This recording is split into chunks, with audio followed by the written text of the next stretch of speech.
D'après une étude britannique, la résistance aux antibiotiques pourrait tuer plus de gens que le cancer d'ici à 2050 et faire plus de 10 millions de victimes par an. Partagez-vous ce constat?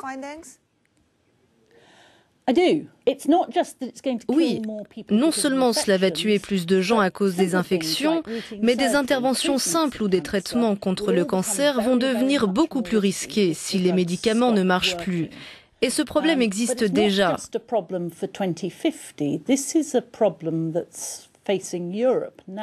En Europe, au moins 25 000 personnes meurent chaque année de résistance aux antibiotiques et cela coûte près d'1,5 milliard d'euros entre la durée des traitements et la perte de productivité.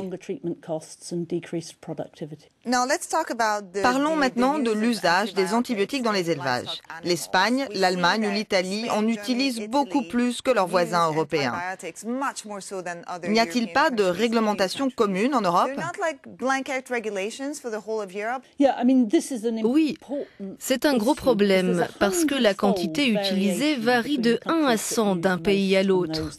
En fait, l'Europe est pionnière d'un usage plus restrictif des antibiotiques. Et depuis 2006, leur usage pour doper la croissance des animaux est interdit.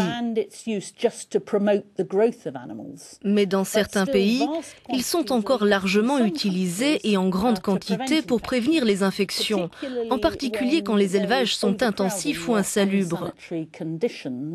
À l'OMS, nous pensons que ce n'est vraiment pas nécessaire.